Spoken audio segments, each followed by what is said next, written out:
Alright, what is going on guys, Liam here, and today's video I have a commentary for y'all, and I'm going to talk about the Spring 2022 Test Realm update.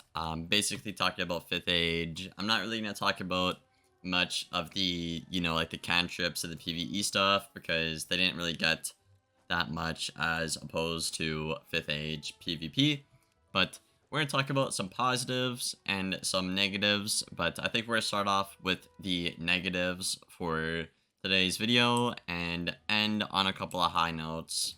And yeah, let's get right into it. Real quick though, if you guys are new around here, feel free to subscribe. I do post daily, and I've been doing it for almost 8 months now, and I'd really appreciate it. And maybe leave a like rating on the video.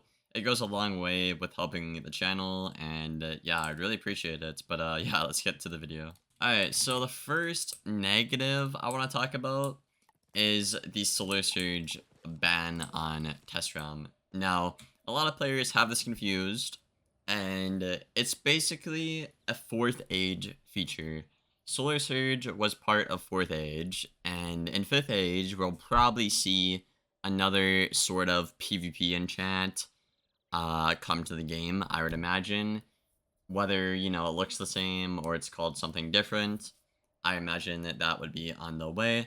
However, I am very hapful. I'm very happy that, every player is starting off on an even footing at 5th Age, because I know a lot of people in, my chat or on the YouTube here, they tell me they play people with Solar Surge all the time, and it's really annoying. And I know myself, when I was doing the Road to Warlord series, it's pretty obvious to tell when, somebody has Solar Surge and you don't, and when you're at a big disadvantage. So, part of me is very happy for the community, and part of me is very happy, we're all starting off on even footing.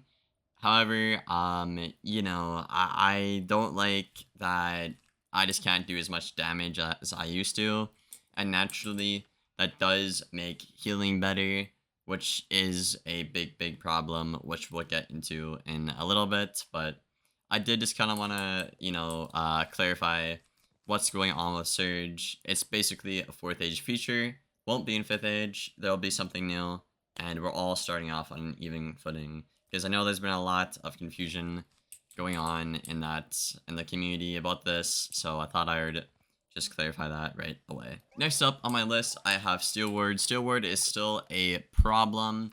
I know the devs have basically told us to essentially be quiet about wanting the Steel Ward, but it still is a problem. As somebody who is probably the only content creator who doesn't spam it, I haven't really been doing it. I've won plenty of matches where it's been used against me.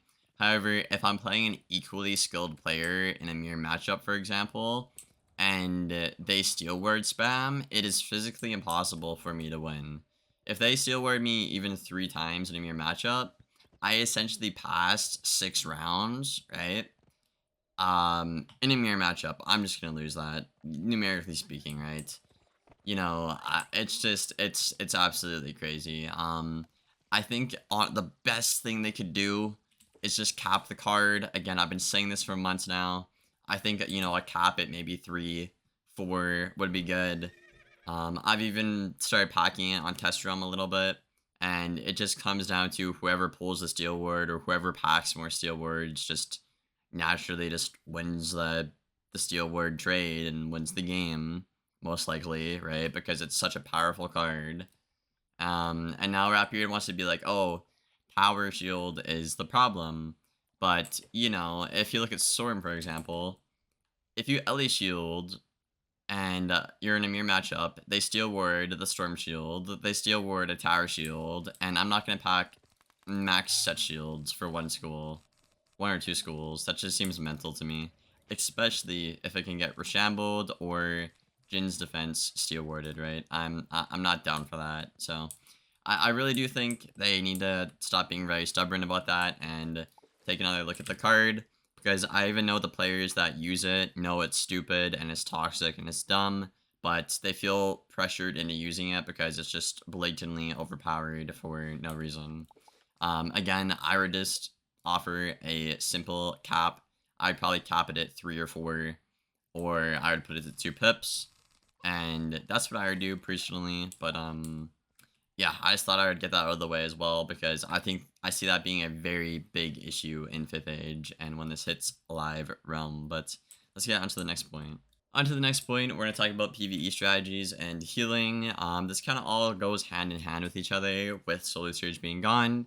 With Solar Surge being gone, a lot of players feel like, I'm just going to do a PvE strategy. It's easier to win. I don't have to try to win if I just do a PvE strategy, right?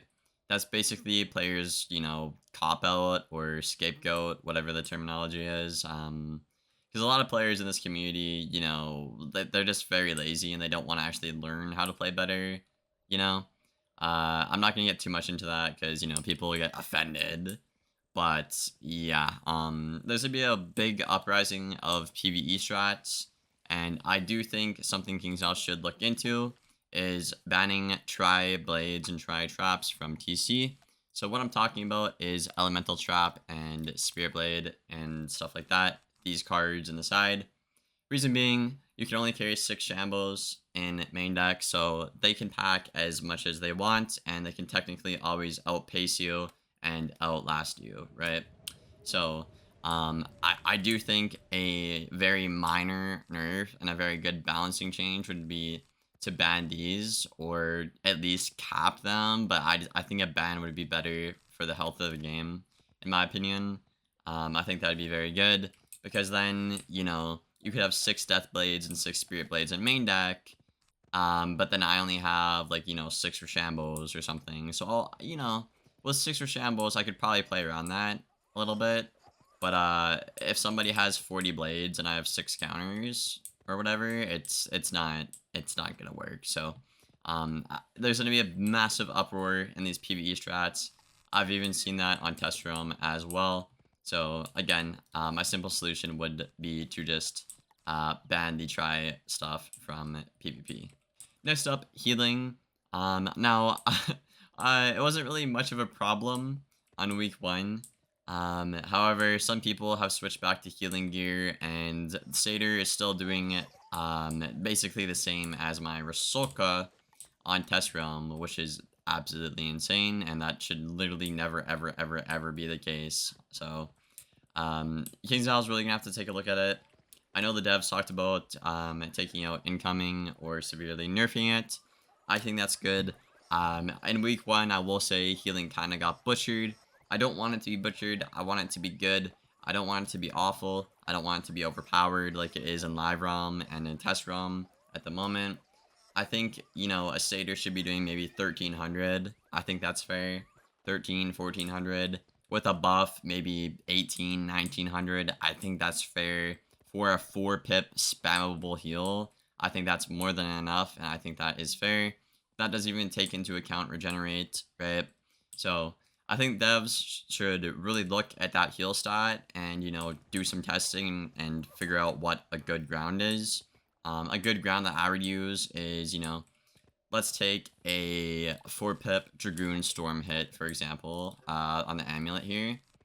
If this does about 14, 1500 just for 4 pips, right? I feel like a 4-pip Satyr should do either the same or a little bit less. And the reason I say less is because this is the most glass cannon school in the game. Everyone else can't do that much, right? So I think if this does 1500, Satyr should do like 1400. I think that's fair. Base. 4 pips for 4 pips. I think that's fair. So yeah, I just wanted to get that addressed right away as well. And let's get on to the next point. The next point, I think we need to tone down the gear audit, specifically for the defensive schools. Storm and Fire, the schools you would think should run full glass cannon gear right now in Test Realm. They're actually the ones who get messed over the hardest because no matter what you do, you can't get perfect pips and accuracy like literally every other school. On every other school, you do technically have to, make a new pet, but you can do it on the other schools. On Storm and Fire, you can't. So I would like to see a very minor nerf to the weaker schools' Mercy gear, and maybe a very minor buff to the Storm and Fire gear to, maybe balance it out, because as of right now, the defensive schools just get all that damage and they can get perfect stats with it. But Storm and Fire can't get all the damage and they get not perfect stats. So I do think there could be a little bit better gear balancing there, in my opinion. And that's really all I have to say about that point. I guess I could bring up the critical. I do think week 1, I like the critical and block ratio better because then, I mean, I made a video about it actually a couple days ago, but critical block actually had impact on the game in week 1. Now it's just kind of not there. It's kind of just, it's numb almost, I guess is a good way I could describe it. It's, everybody just gets given critical block for free now essentially, and it's not really fun because you can't craft out a build. So again, I would just simply revert it back to the week 1 stuff they had, or tone it down a little bit on the merciless gear. And yeah, let's get on to the next point. Next point I'm going to bring up is the Spelman system. Now, I don't know a single player that has anything positive to say about the Spelman system. If you don't know what I'm talking about, I think KingsL is auditing it. Max level wizards are not going to get given Spellaments, which I think is stupid. Also, they're not going to be able to farm it, which I think is ultra stupid. And I think a good 90% of the community is agreeing on this from what I've seen. You know, if you're going to take away one, at least give us the other, right? If you're not going to give us the Spellaments, let me farm for it. If you're not going to let me farm it, give me the Spellaments, right? Don't take away both ways to get it, right? I think what they want players to do is run a elemental retriever pet, and I made one, but with 2 hours of farming, I have not gotten a single retriever thing here that you need, and that's ridiculous. So I do think they need to A, buff the drop rate extremely on the retriever drop here, and B, give us a easy way to get the Spellaments, right?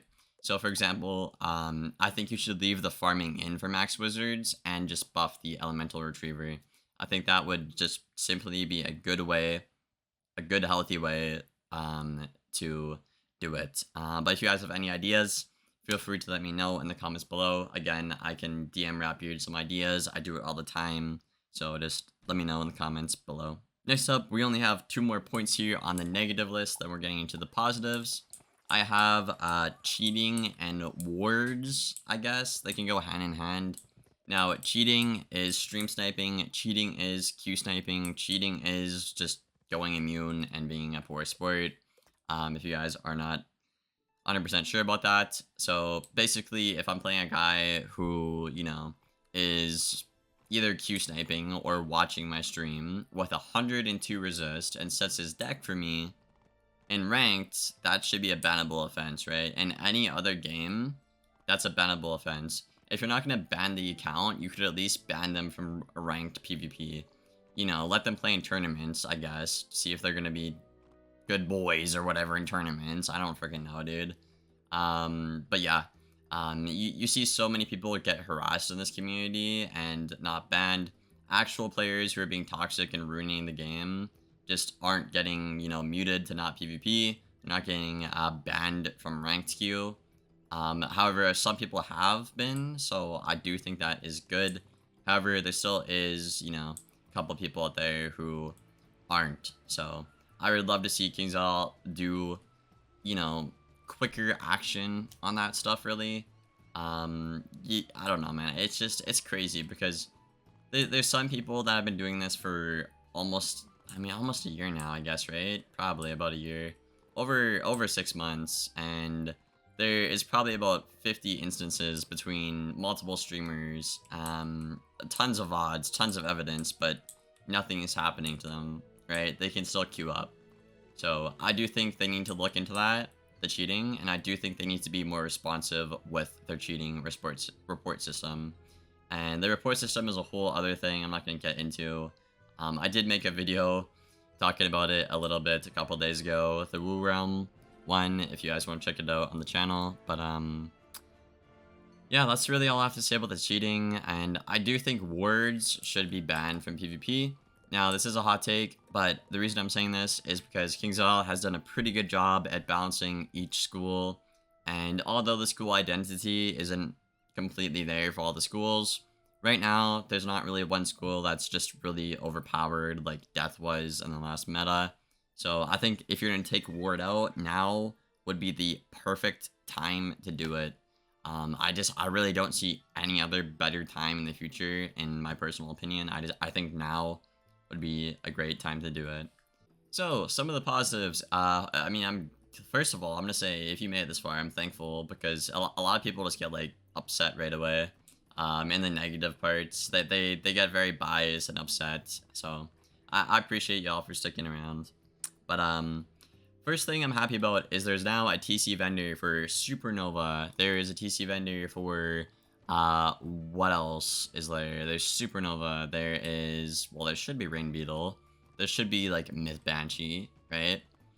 We can also get Galvanic as well. So for example here, I can use Virulence in side deck now and not just Infallible. So you could really carve out the way you want to play the game with this, and then, you know, cool strategies. Like for example, if I'm running like 50 Pierce on a Storm, Infal might not help me that much, right? So I might want to just get a damage buff with that amount of Pierce, right? So I really do like that. I'm very happy. I've said that like twice. Holy crap. I can't talk today. Goodness. I'm very happy and thankful. I guess that's what happy would mean, huh? But anyways, yeah. I'm very grateful and happy about this. Good job, KingsIsle.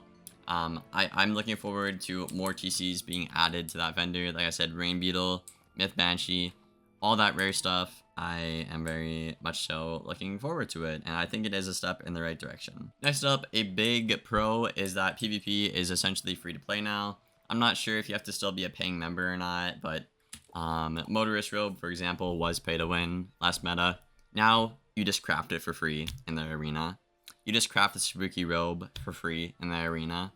Turquoise, all the crowns wands, you just craft it for free now. So, very good. Very accessible barrier to entry to new players as well. They don't feel like they have to pay for stuff. If you do want to pay for stuff, you can. I do like that there's the option to do it. However, a lot of people like to save money, and, you know, they just don't want to feel forced to spend money like it was in the past. So I'm very thankful for that. One thing I will say is I would like to see maybe stat mounts added to that, like the Clockwork Courser, 2% accuracy mount, maybe the Rock. You know, you could really expand upon that. That'd be really cool. Next up, I'm going to talk about is there is tons of viable builds on Test Realm right now in 5th Age. I made a video, again, I think it was was it not the root? No. I made so many videos this week. Holy crap. There's a video talking about this week's Test Realm a couple of days ago. And I talked about how there's 5 builds. So you can play Super Glass Cannon, you can play Glass Cannon, you can play a hybrid build, you can run Resist, or you can run Gauntlet Gear, right? And you can all mix and match those together to get your own personal playstyle. So I really do like that. Again, you can craft out the way you want to play the game right now. I think that's great, and I'm all for it. I think KingsIsle is going in the right direction with this, and that is great. Couple more things I have to say is there's tons of incentives to play in 5th Age now, as long as the devs can, you know, keep the cheating, the boosting, all that stuff down. There should be, you know, players who want to grind the leaderboards, grind free-to-play gear, right? There's a new arena as well, which looks spectacular in my opinion. Also, I just want to say props and hats off to the devs for being very, very, very active lately. Especially Ratbeard, you know, he really goes out and beyond, you know, to be there for the community and listen. You can see that because he streams almost every day, and, you know, I shoot him a couple messages, whether he replies or not. You know, I've seen some of that stuff come into the game as well, so he is, you know, a guy for the people. You just gotta be very, you know, friendly and objective with him, guys, and I just wanted to, you know, again, just give some props to the devs here with this point. And then my last point is PvP is starting to slowly become about who plays better wins. Now, You could argue it's always been like that, but in my personal opinion, it really hasn't been. Especially the last couple of metas, it's been pretty bad. Right now, I'd say we're in the state of, you know, whoever is playing like a rat more wins. For example, whoever packs, you know, 6 Jin's defenses and 8 tower shields, and, you know, runs like triple ward and like does a PvE strategy, like, you know, those are the guys who are gonna have the most success. And, you know, I think that's kind of stupid in my opinion, and that's why I don't think we're at the best meta ever. I think we're kind of stuck between a good meta and a cheesy, you know, meta, I guess, to say the least. Some people may like that, but personally, I don't think it's a good meta in my opinion. So yeah, I don't know. I'm just really happy we're in that direction. I just really hope they can eliminate some of the cheesy parts of the game and cap a couple of cards, and that's really all I have to say, I think, guys. Thank you for sticking around this long. If you have, I guess. You would be watching the video still, so yeah. Thank you for sticking around. Again, if you guys are new, feel free to subscribe, leave a like rating. It helps me out a lot. And I think the next couple of days, I'm going to have some absolutely crazy test realm content for you guys. The past 2 weeks have been absolute bangers on the channel, and I intend to keep that going. Thank you guys all for the support lately. I really appreciate it. And yeah, I'll see you guys on the next one. And as always, take care, guys.